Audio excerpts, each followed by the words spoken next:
this week I'm joined with Stefan Hanegraaf, a 24-year-old portrait photographer from London with an unrelenting drive to create, explore, and pet every dog in the world. He also makes pieces of wall art out of Polaroid that he cuts up. Yeah, I got that from your website, by the way. Oh, I haven't touched that website in a while. Yeah. I think you need to. No, but I like that. You added a bit of like identity and like personal touch to it. It also says I'm 24 and I have aged about a year since then. So thank you for that reminder. Okay, well, I love that. So from what we've spoken about in the past, we're gonna talk about right from the beginning. So your family currently is living in America, is that correct? No, they are American though. Okay. All living in Southwest London. And my parents have been in the UK for about, I don't know, 30 years. But my sister and I were both born and raised here, so we're as English as you can get, except for a twang of an accent that comes out when we drink. But you know, because I don't know, for some reason I was under the impression that they were living there, but I was going to ask you, what's it like them living there and you living here, kind of thing. But I'd miss them if they were there, but I'm glad they're here. Yeah, but no, they are American. And obviously, you know, the whole election of quite, you know, recently and stuff. Like, what's your verdict on that? Without getting too political. No worries. Yeah, that was especially from a distance. I'm sure as somebody who's English, watching America is just it can be an absolute dumpster fire. I can and my sister can. We can both vote in the election, so you know we did our part, and for the most part we were happy with the result. Good to see the back of Trump, but it's just the kind of thing where I'll check the news on what's happening over there and just take a deep sigh and ignore it for the rest of the day, because it's just it's a different world out there. I'd love to live there one day, not quite yet. Yeah.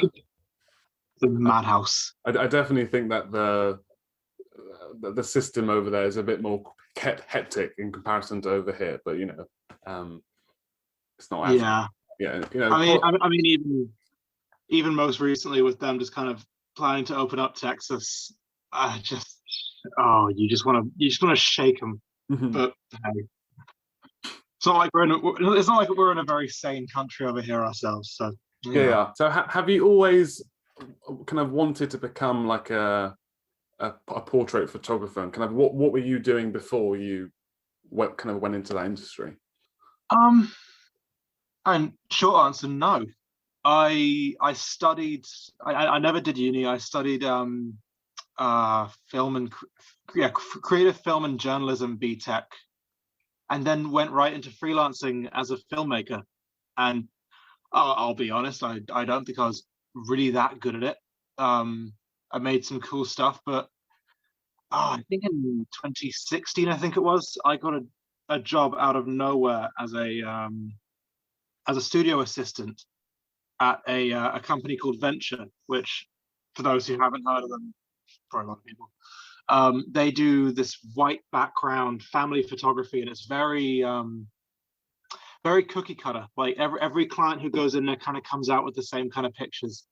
But that being working there had such an intense training system. Like they taught you everything you needed to know in the space of 2 months. And it was intense. I'd never really wanted to be a photographer, but I if I'm honest, that job paid very, very well. And through that, I kind of, it was like an epiphany. I completely changed my outlook on what I wanted to do. All the issues I had with film was solved by doing photography. I'd always loved photography, but I guess videos and stuff, I kind of tricked myself into thinking that was where I had a calling. But yeah, I mean, sorry, go on. I was going to say, are you currently doing freelance, or are you like, do you have another job on the side at the moment? At the moment, I've got a part-time job at a studio where I'm just a a studio assistant and technician. I'm changing the backgrounds, which is great because I can use that studio, that space to work on my own stuff. And yeah, and other than that, I'm a freelancer, so I'm doing my own thing, and those two things together kind of keep me busy enough. Mm-hmm. Have you thought about going into freelance full time? I mean, yeah, I think one day that would be nice. It's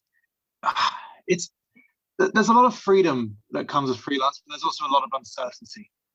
And I think I guess when you're freelancing, if you have an off day when you're freelance, you pay for it very heavily and financially. And having like a part-time job on the side, that just well, you might not always be doing exactly what you want to do. That will give you some income. And also, I think if you're constantly working on what you want to do, you almost get a bit sick of it. Yeah. You're not yearning to create if you're always creating, I guess. Yearning. I've never used that word in my life.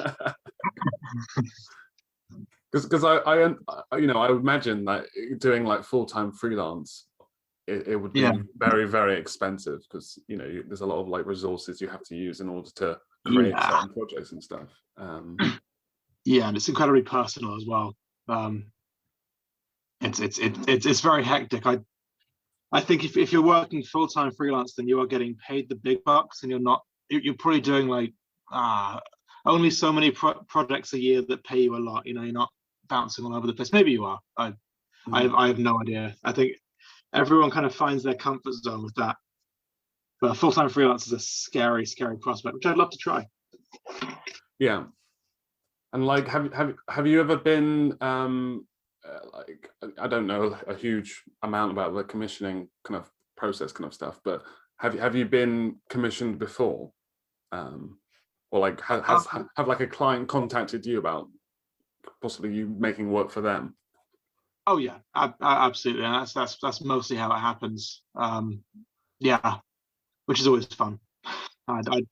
It's always quite flattering when somebody, I guess, sees enough potential in your work to actually want you to make something for them. It sounds really simple, but yeah, nothing gives you butterflies like that. And like, have you? I don't know, like how explain that kind of process. So when they contact you, and then what happens, kind of thing. What? I don't know. It depends on the project itself, I guess. Usually, it's the kind of thing I'd say, we like what you did here before on this project way back. Can you do the same thing for us? And then kind of from there, you build off that until you've got something completely different. Yeah, I don't know. It's usually pretty organic. Mm-hmm. But then again, I'm also incredibly young in my career.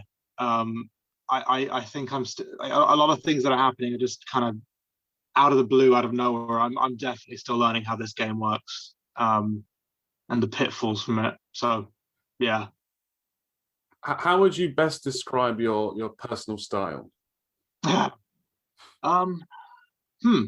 question. I don't know. I've got a weird opinion on that because I don't know if I've really developed it yet. And I think that's actually a good thing. I think a lot of people are very, very determined to say that they've got this really unique style before they do, if you know what I mean. Like they'll have their Instagram that has like every single picture on there has a unique flare, like a lens flare or some weird blue tint to it. Mm-hmm. But it'll be really, really forced, and they're kind of molding whatever they shoot into that style. I think if I've got any style that has naturally shown itself, it's probably just a really goofy playfulness, I guess. If I'm taking somebody's portrait, I almost always want them to be laughing. I don't want them to be overly stern, and unless the story requires it, or that's kind of what they are. I don't. But I like. I guess I like to kind of tell a story in some way. That I don't know how to elaborate on that, but No, Yeah, that's good. and then at some point I'll try and emulate film because I love the colors of that. And would you say you're a detail-oriented person? No, no, I'm very messy. Um, I can plan something out. Like even today, I've got to shoot tomorrow, this time tomorrow, and I've been jotting down every single thing I'm going to do tomorrow, and I know for a fact that one of those things will carry over, and I'll forget about everything else. And I'm just going to learn to accept that I do that. It used to really frustrate me, but I've just kind of worked with it, I guess. And what type of cameras do you shoot with? What's like the camera you're currently using?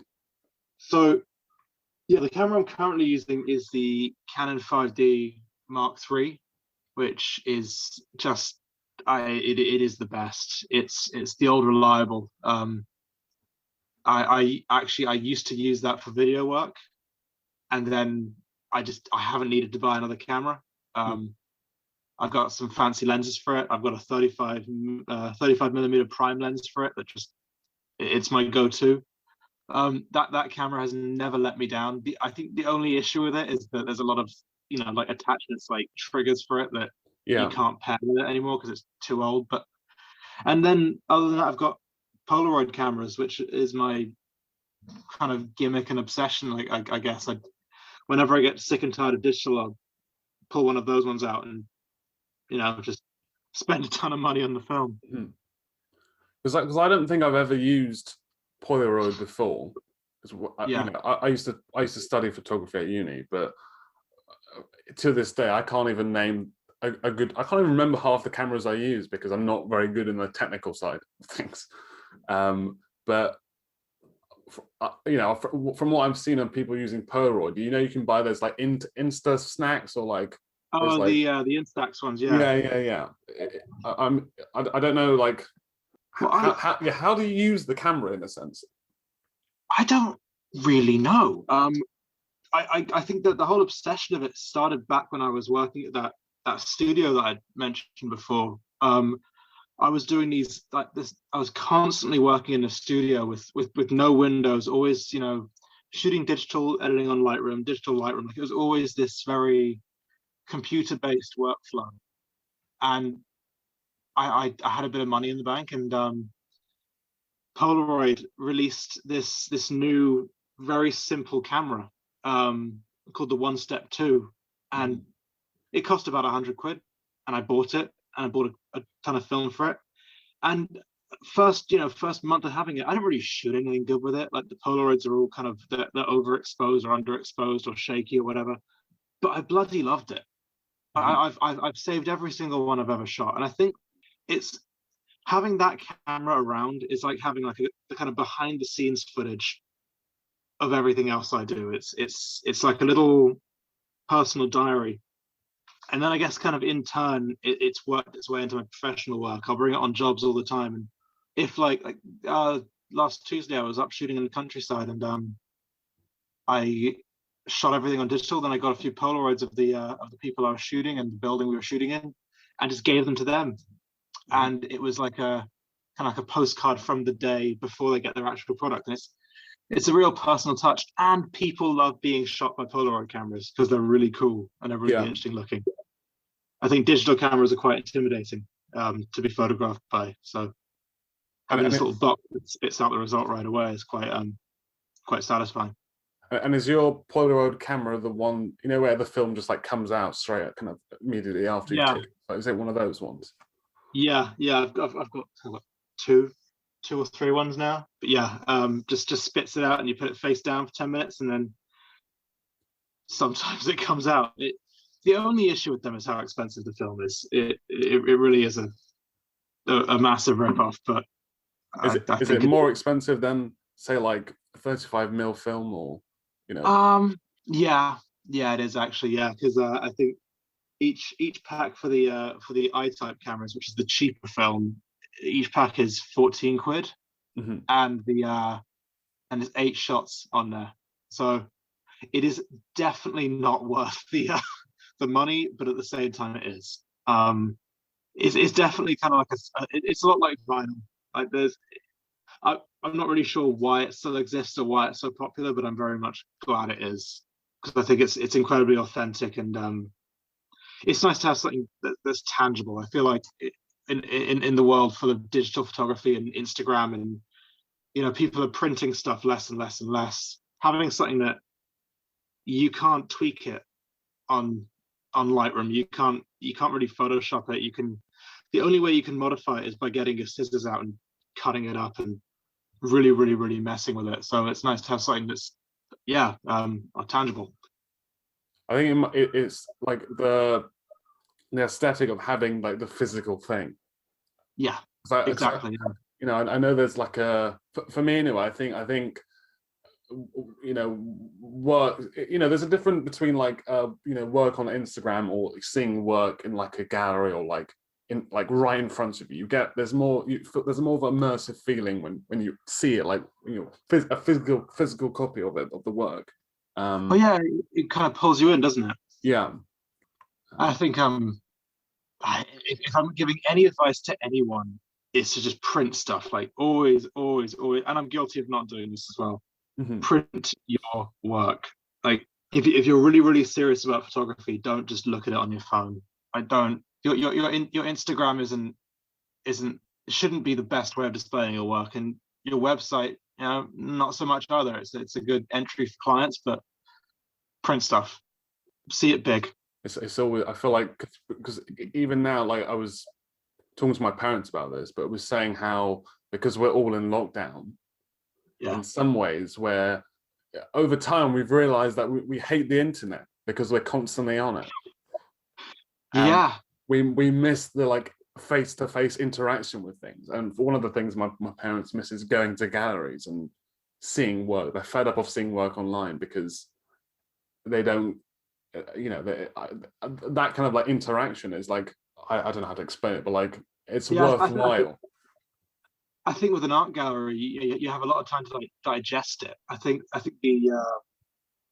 the action of actually going to a place, leaving the house, being there, being surrounded by it, and then thinking about it on the whole tube ride home, that whole process of kind of, I don't know, absorbing what you've just seen is really, really important. Mm-hmm. And that's kind of what makes something more memorable. And it's the same as like seeing pictures in magazines. You're buying, you're opening up, you're looking at every single little bit of it. I think with social media and stuff, having that single finger stroke to just get it out of your face, you look at it for what, no more than 30 seconds, and then it's gone, and you might never see it again. I think it cheapens it a little bit. Yeah. Not completely slag off social media. There's definitely upsides to it, but I agree with your parents. I really, really miss art galleries. Maybe not more than the pub, but maybe more than anything else. And do you feel like when, in terms of your work, do you feel like when the lockdown restrictions like ease, do you feel like you would want to host like kind of like your own kind of expedition? I don't know. For example, I spoke to someone about this last week, but having like a expedition in your house or something, so people can come see your work. And I don't know if you have like stuff that is not on Instagram as well, but the physical stuff, but just so people are still able to have that kind of like immersive interaction. And interesting you say that, because there's a wall here at home with my parents. It's an empty wall, and my folks always try and get me to put something on it, I guess. Most recently, especially. So yeah, I would like to display some more stuff. I would really like to one day hire our gallery space and put some stuff on the walls. I think it's something I really want to do. And actually, late last year, with my little Polaroid, the yellow duochrome Polaroid pieces, a lovely guy out in Switzerland wanted a few to display and sell. And I was a little bit gutted I couldn't go out there and see them on the wall where he was displaying them. That was like, it's the first time I've had something shown in a gallery and I can't get there to see it. Even if it's a small space, it was so cool. So I'd love to have something up on a wall somewhere. Yeah, I think what I do is meant to be displayed. It's what I shoot it for, and it feels weird just kind of letting it sit on a hard drive, you know. Mm-hmm. And speaking about, you mentioned yellow duochrome, Yeah. because I know on your website you have like a project called Salvage. Oh yeah, yeah, salvage Polaroids. Yeah. Yeah. Sorry, but No worries, buddy. I know there's a series 1 on there called Yellow Duochrome, and I wanted you to kind of explain like about how you kind of came amongst creating that series and how you came up with the title of it. That was a lockdown project. That was a lockdown boredom project. I'd actually, I think in, oh god, I don't know what month it was in 2020. That whole year's a blur. I came down with COVID in like May, maybe April, May. So I was stuck inside a lot. Like, I got really bored. And one of the things I did when I started to kind of feel a bit better was just go through my big box of Polaroids, and I found that I had a single frame, a Polaroid that hadn't come out right. You know, the because the way it works is the thicker bit at the bottom, it squeezes gel out into the frame, and then that develops into a picture. But the gel had squeezed out, but it hadn't no picture had produced. But it was in quite a cool gloopy way. So I just kind of cut it open and stuck some stuck the instruction booklet from the actual Polaroid pack onto it, so it was the gloop going over the words. And then just I put it in a frame, took a picture of it, and then I went to the pub with my dad. Well, as best you could in Quickly Forest, we just stood outside. At some point, I showed it to him, and my dad's pretty good about feedback with stuff. He's not gonna feed me any false praise. That's definitely not his thing. So when he really likes something, he'll tell me, and if he doesn't like it, he won't give it the time of day. Mm-hmm. And he was, from what I could tell, genuinely liked it. And I then put it on Instagram, and people, you know, they really liked it. And I don't really make things like handmade craft things. I'm quite dyspraxic. I'm really fumbly, so I'm not good at the finer points of things. So to make something that people actually wanted to buy was really weird. I still like I'll look at, you know, my website and think I did that. That's a thing that happened, and it doesn't feel like something that I did. But yeah, I want to make some different kinds of things. That's why I think on the website it does say series 2 or something, or series 1. I definitely intend to make more of those. I also definitely intend to update my website at some point, because because I'm you know I'm reading a lot of information that needs to be updated. It's got the wrong age. No, but I really like that project because I'm a big fan on like kind of like abstract stuff. Not really understanding, kind of not giving away information, or like leaving the audience to come up with their own interpretation. No, I love things that are messy as well. Like art from mess is just the coolest, you know. It's awesome. I think for a while I was trying to develop a style that was way too clean and perfect and technically perfect, like, you know, having lighting ratios and you know, highlights not overexposed and stuff, and yeah, making something that is basically just a failed Polaroid that had sat in a box for, I think about 3 years. It sat in that box and I didn't touch it, and then it became a thing. And I thankfully managed to reproduce it. The special yellow film that made that, I found a few packs on eBay, so I could make some more. But in a way, I'm glad I did, but I also kind of wish I hadn't. I kind of wish I'd left it as a really rare thing. But if I hadn't have made more, I wouldn't have known that I didn't want to do that. So no regrets. So going into series 2 now, are you going to, you know, when kind of making these, like, I don't know, are you going to do it kind of by accident in a sense, not planned? Yeah, series 2 is kind of already a thing. I kind of already did it, and it's sitting at home. I think I've released like a little teaser on my Instagram for it like a while ago, which I never really touched. I'm incredibly self-critical of my own stuff, and I find it very hard to commit to something and put it out there when I'm not 100% sure I like it. And sometimes it just takes me coming back to it months later, weeks later, however long it takes for me to say, oh, that is actually good. Because I don't like the idea of riding that initial buzz of, oh, that's really nice. I just made this thing. That's really cool. I'm going to show the world. And then a week later, I look at it like, oh, that's actually really mediocre and not me representing myself right. I don't know if that's a very healthy way of looking at it, but at least for the moment, it's something that I really like, but I don't feel ready to, put it out there yet.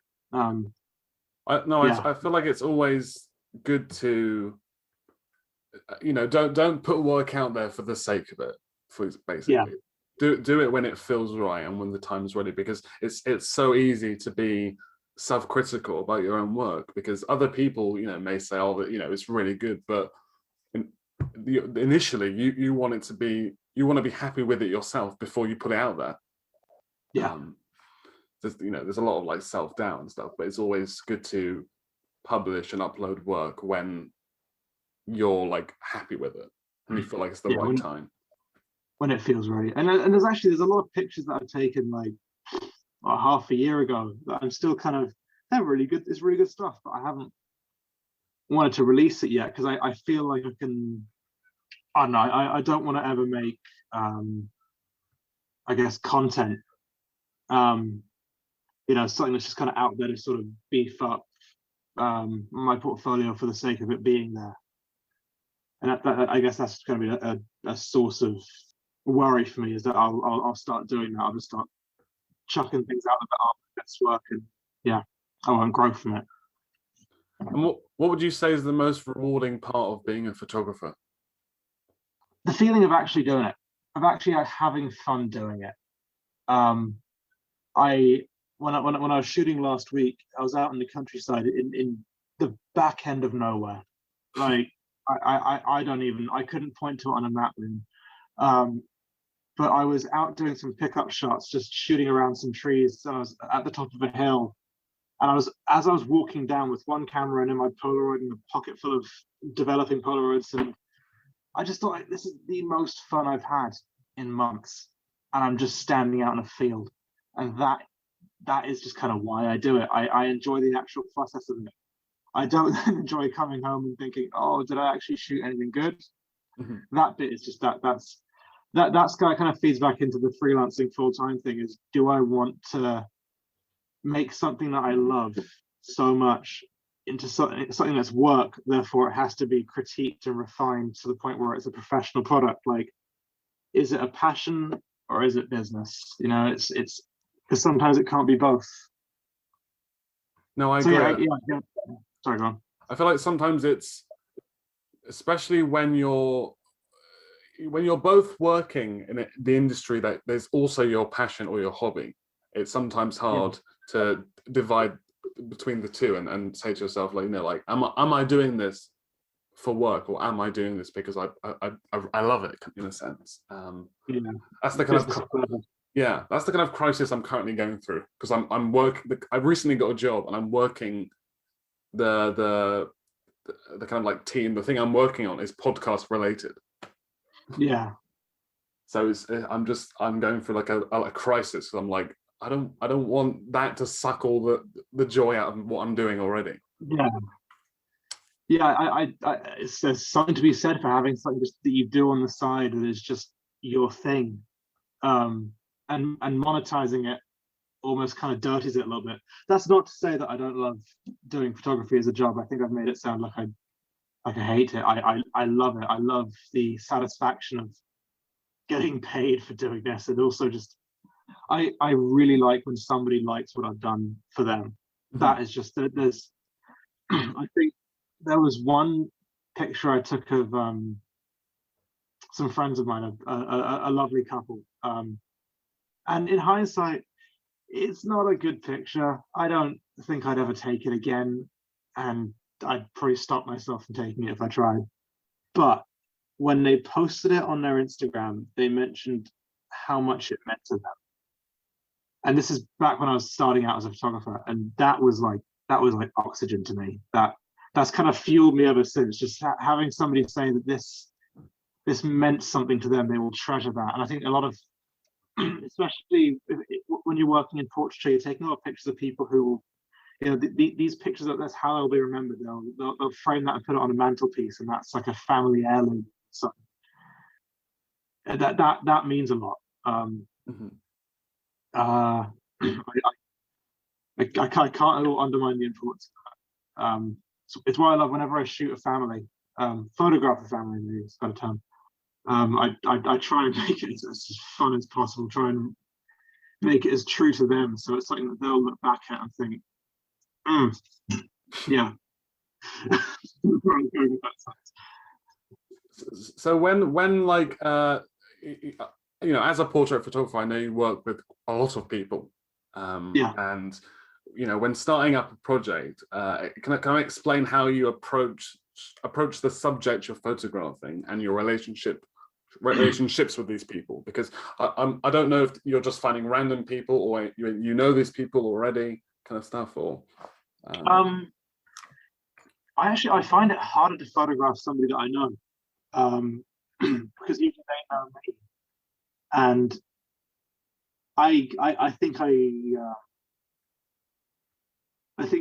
everyone has like a little work persona they put on when they're out and about, like doing their business stuff. Whenever I'm shooting, I'm a lot more bouncy and flamboyant. And if I'm photographing one of my friends, they'll look at me like, "That's not you. What are you doing, idiot?" Like it's, but I've gone off topic. I think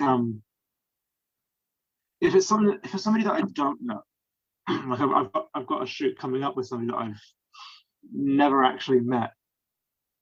The first thing I'll do is look up a little bit about them, look up how they like to be perceived. That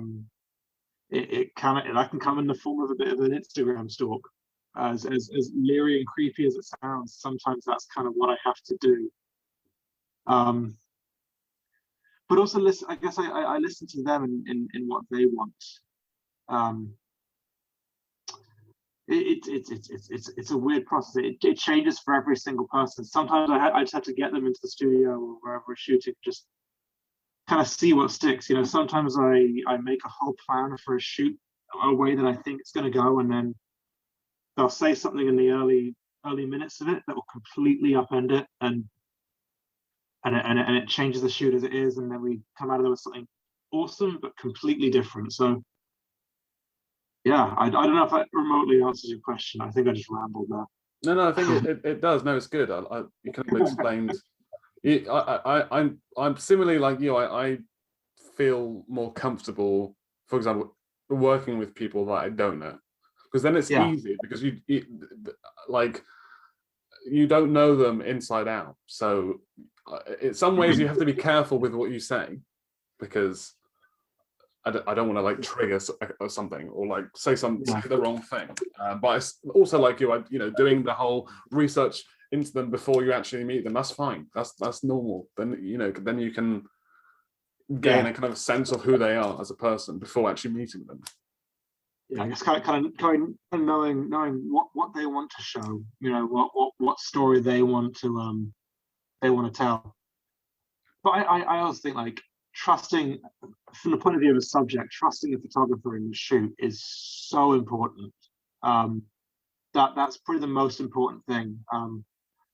Back when I was working at the old studio, a lot of the photographers there, and I don't mean this in a bad way at all, they're not like the best photographers. Like, the pictures that they take aren't the best, but what they specialized in was personality. You could bring your family of 6 in there, and these photographers would make them feel at home and make them laugh, and they'd have the most amazing shoot. And you could just give them the most slightly out of focus, you know, there's a couple of wonky eyes in their picture at the end of it, but they'd look at that and think, oh, that's from when we had that amazing time in the studio. And that sometimes almost means more. Like sometimes it's less about chasing this technically perfect image and more about making sure that your subject has been authentic in the space that you provided for them, if that makes any sense. And you've spoken about kind of the approach you take when working with new people. Yeah. But I want to know, what do you enjoy about working with people? Like, why do you enjoy it? I love people. Despite being quite introverted, and I love my own space, but I love hanging out with folks. I love talking to people. And this is going to sound so cliche and so pretentious, but every single person has a story, and they've got a weird quirk or something that and when you're photographing them, it almost gets you a bit excited. Like, you can kind of, what can I do with that cool side of you? Like, it kind of, you want to celebrate their individuality, and that's the best thing about working with people, is that everybody is different, I guess, in a sense. And have you ever experienced any difficulties working with people? Oh, yeah, constantly. I think every single freelancer, every single year, will have a nightmare client. Be it the person who doesn't pay them, or the person who just, is just impossible to shoot. And that's completely true. I've also had shoots where I haven't been on point, like where I haven't brought my best, and it's shown, both on the shoot and in the results. I think that there's a lot going into a shoot. There's a lot of nerves going into a shoot, probably in the same way as a podcast. Like, how do you talk to somebody who in the end doesn't really want to talk, and how do you photograph somebody who would just rather not be there? You find that a lot with corporate photography, where they don't have any time for you. You're just a person there with a camera. I don't know. It's tricky. You never really know how it's going to go. And in a way, that's kind of exciting, and it's the most rewarding thing about it, is when it goes well. There's just such a hit of relief, because sometimes it can go so wrong, but sometimes when it goes really wrong, you still get something really good, because the adversity brings out, I guess, something exciting about a really cool product. I think you're right to say that. Thank you. You don't know what it's a tricky process when you're basically going in blind, in a sense. You don't know what to expect. You don't know what's going to happen, but the only way you can predict what will happen is just by doing it, in a sense. Yeah, I think if there's any advice I'm giving to anybody who's really stressed about going into shoots, it's just, don't just lower expectations. Get rid of them completely. Like, don't go into that shoot expecting anything. Have your rough plan of what you're going to do, and just let the variables take over. I had a shoot recently, and I won't obviously drop any names, but when the person I was photographing arrived, and the shoot was meant to be quite lighthearted, when they arrived, the first thing they'd said was, I've had barely any sleep last night because I broke up with my partner last night.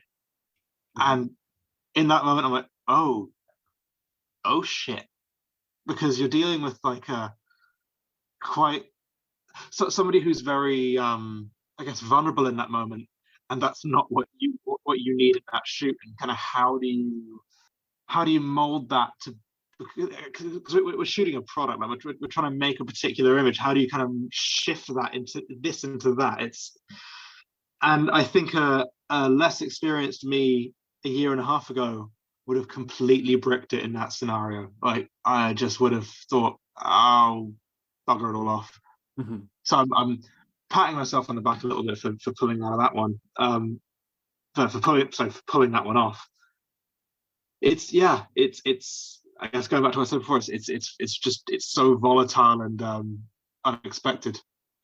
Because in a sense, I feel like for those who are working with people, in podcasts or photography or whatever, yeah, the main thing you kind of need to understand is that you're working with that person, and that they have lives and stuff happens, and like, yeah, in some ways you kind of need to adapt to them. yeah. Not everyone can bring their A game every day, and Yeah. yeah. Well done for dealing with that really well, because that's quite an intense kind of situation to be in, I would say. Or like, it was actually, it was a fantastic shoot. Like it didn't go poorly at all. I again, as much as I'd love to say, here are the results, if I said that, everyone will kind of know who I was talking about. I don't want to do that to them, but it was the kind of shoot where I sat in the Uber on the way home, thought, that could have gone a lot worse. That was a lot of emotions into that. And there were kind of moments where I'd stop myself from asking questions like, so what are you doing later? Or what are the plans for the rest of your day? Or, yeah. Don't, they've been through a breakup. Do not mention the future right now. They do not want to think about that. So yeah, we just kind of dodging bullets as you go there, I guess. So what has been the most memorable project or piece of work that you've worked on? That's a really good question. And now that you've asked me that, I've forgotten everything I've ever done. I kind of want to say it's the salvage Polaroids, because that's the most. Actually, no. You know what it is? It's the boxing work. In 2019, maybe, I don't know what year it is. Yeah, I decided to take part in a charity boxing match because I'm way too skinny. I need to get in shape, and it was for Pride Boxing, and you go through an 8-week training regime. They get you in shape. They teach you how to fight another person, and at the end of it, you go to Clapham Grand. They put you in a ring and you punch somebody. But I tore my pectoral, which sucks. I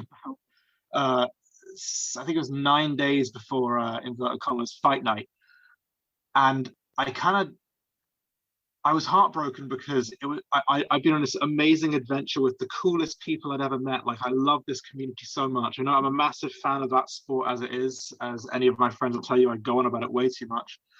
But I'd love the stories that were in this. So what I managed to do was get myself ringside for the fight, for all the fights, with my camera. So I'm there with my arm in a sling and my camera. And for the first time, I shot, I guess, sports photography in this dingy little venue with a boxing ring and people I'd been friends with for the last few months, slogging the shit out of each other. And it was electric.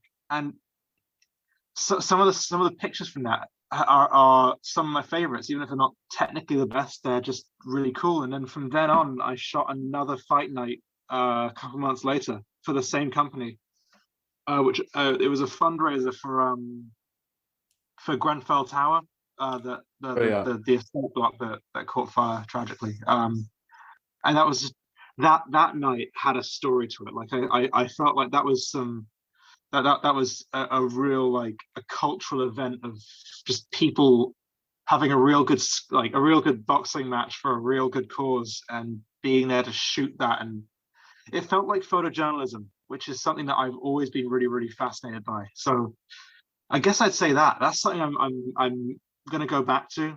I'm going to be shooting more and more boxing and stuff, because boxing movies, boxing anything, like, there's no better background for story and gritty, just like characters, than a sport where people are beating each other. it's such a great backdrop for some fantastic imagery, and because you're not trying to get a reaction out of anybody. Like, I'm not sitting in front of a subject saying, smile, look scared. That's not how I direct anybody. But if you're seeing fear in somebody's eyes when they're in the ring, it's genuine, and it makes the picture so much more powerful. And yeah, I think there's some pictures there that I'll go back and look at, because they're just so much fun, man. It's a laugh. I was going to ask, was that also during the time where you would kind of do like kind of music photography? Because there's a lot of that on your website as well. Yeah, yeah. Gig photography, that's very much an income thing. I love shooting gigs. I really do. But that's the kind of thing where back when we had gigs, way back when, I'd shoot like 3 of those a week, and that would be a good bit of money coming in. But yeah, but also, yeah, I definitely took all of my experience from shooting gigs into shooting boxing. They're actually incredibly similar. I guess in setup and in lighting.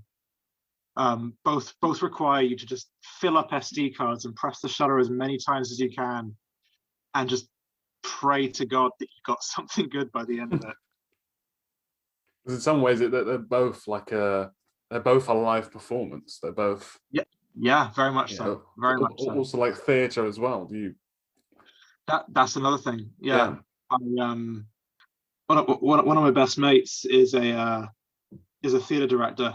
And through him and through my other friends in theatre, I've just kind of been roped into shooting like play rehearsals and stuff.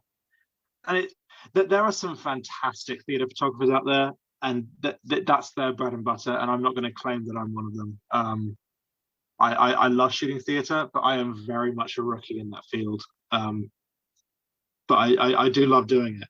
And again, that's another thing where it's actually quite relaxing for me, because I don't have to make the subject do anything, because they're doing it already. Yeah. I can kind of just like pretend I'm invisible and just lurk around the action and get in people's faces. And yeah, it makes for a really fun editing job. It's really fun to look back over that stuff and think, oh, that's pretty awesome. They're going back to, yeah. I was going back to your unupdated website. In the bio, it says you love to pet every dog in the world. Yes. So do you currently? There's a lot of, also on your Instagram, I see this kind of a similar picture of the same dog, kind of like a. Yeah. So do you own a dog currently? Well, funny you ask, Liam. Funny you ask. I'm a massive dog person. I love dogs so much, and I think the dog that's most on my Instagram is the golden retriever, the blonde one, and that was my dog Scout, who passed away in December. So that was that dog was just the focal point of my Instagram for so long, because whenever I didn't have anyone else to shoot, or even in lockdown, I'd be photographing the dog, because if anyone knows golden retrievers, they sit very still. They can be very calm. So yeah, I actually just got a puppy.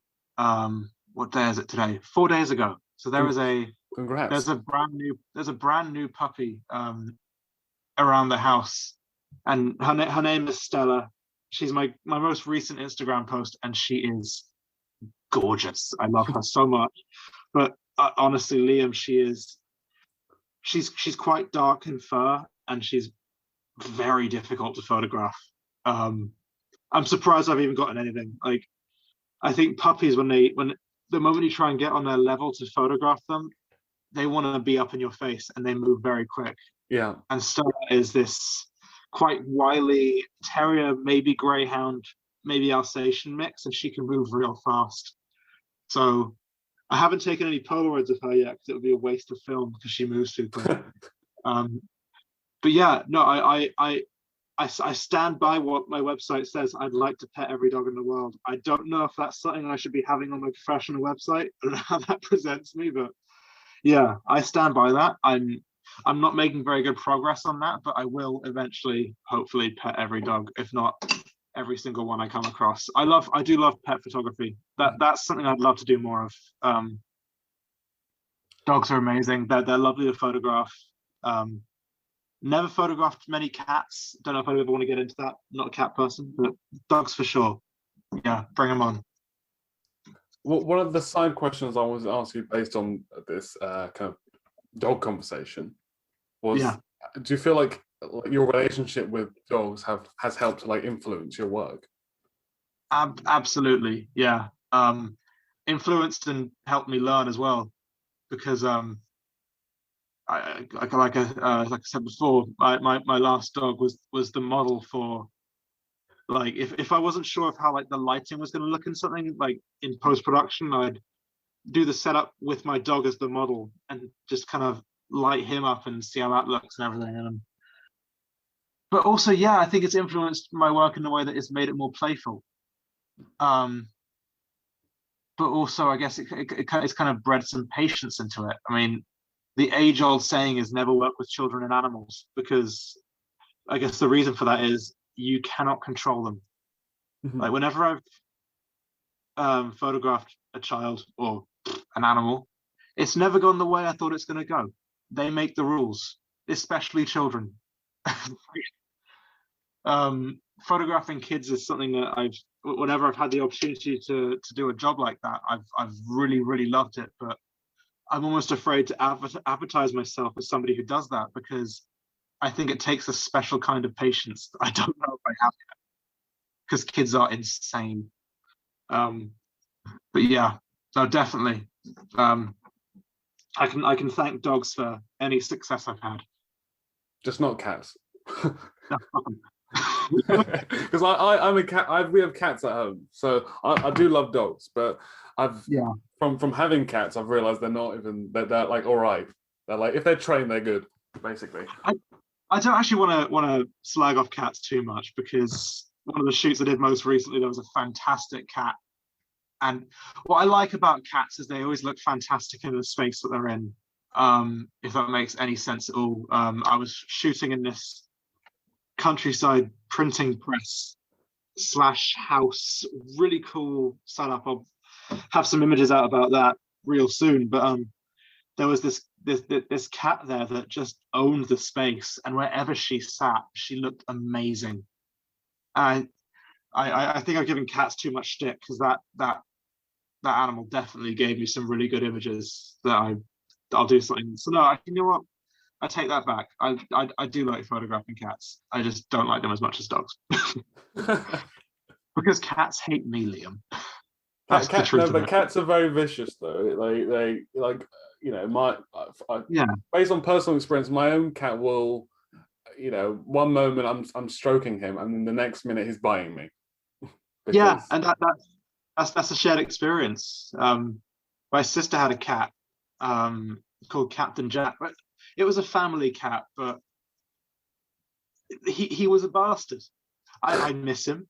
I do miss him, but what I don't miss is occasionally smelling cat pee everywhere and going to pet him and having my hand clawed off. So, you know, may he rest in peace. But yeah, cats are just they don't like humans, but also they are beautiful.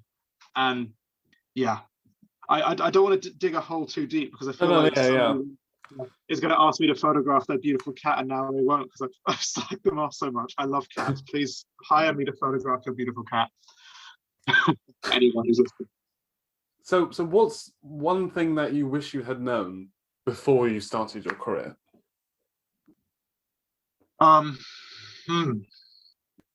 a really good question. There is no perfect, I guess. Like there's no. Sometimes there isn't always an answer for everything. I guess I'm definitely way too hard on myself coming out of shoots, and I think that actually, like, sometimes being hard on yourself can force you to make things better, but sometimes you can be so hard on yourself that you won't make anything at all.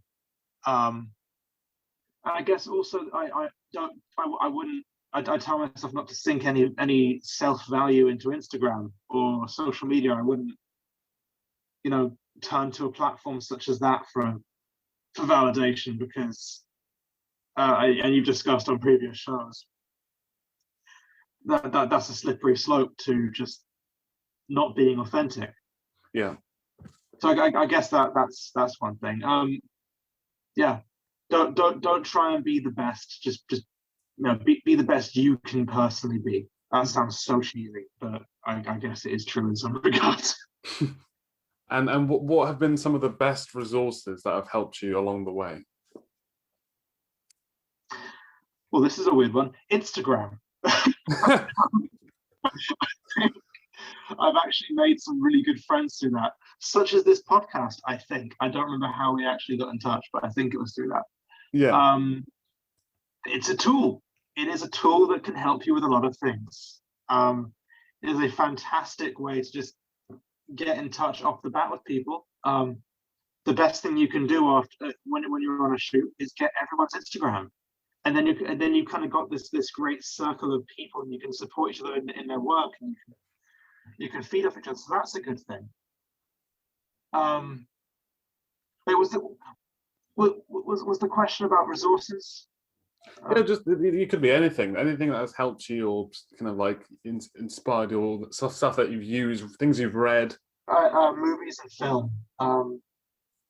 I strongly believe that if you're looking for inspiration in photography, sometimes going to photography isn't the best thing to do. Like, the best ideas I've had for shoots have come from watching a movie or going to an art gallery and seeing something that isn't photography, because it does make you think outside the box in a lot of ways.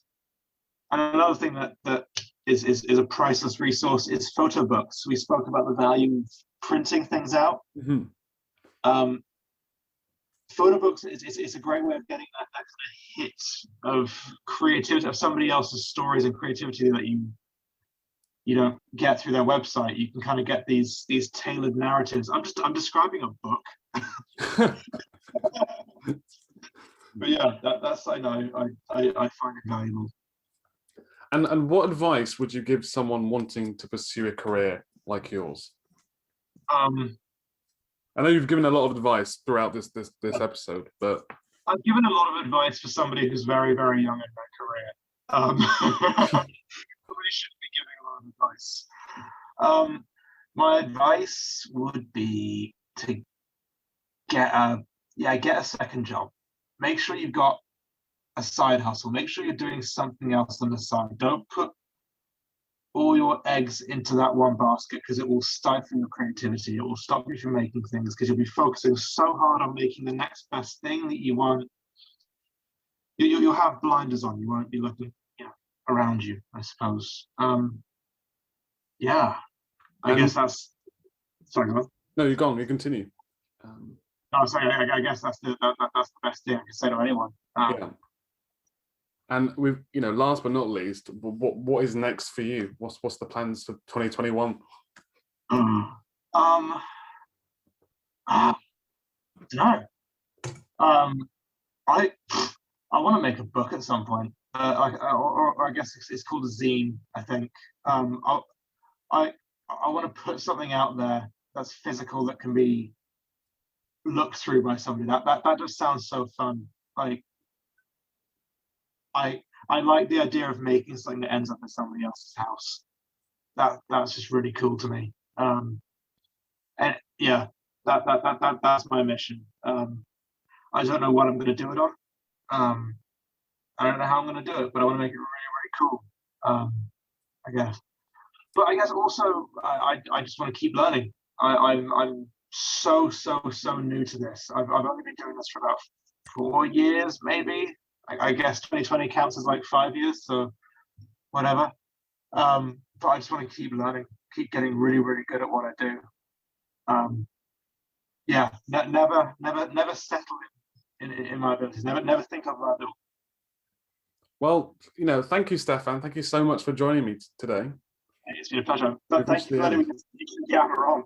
No, absolutely. I really enjoyed talking to you. Thank you, dude. Thank you. I know at the beginning you said that you're not good at explaining stuff in detail, but I can tell you that you are, for sure, 100%. I think, much like my sister, once you get me talking, I will not shut up. So I've learned that today. That's what I've taken, is I can ramble. Well, if you'd like to check out Stefan's work, you can find him on Instagram at stefan.g.hanegraaf. Or alternatively, you can visit his website, which is www.stefanhanegraafphotography.com. My website, which will be updated. Yeah.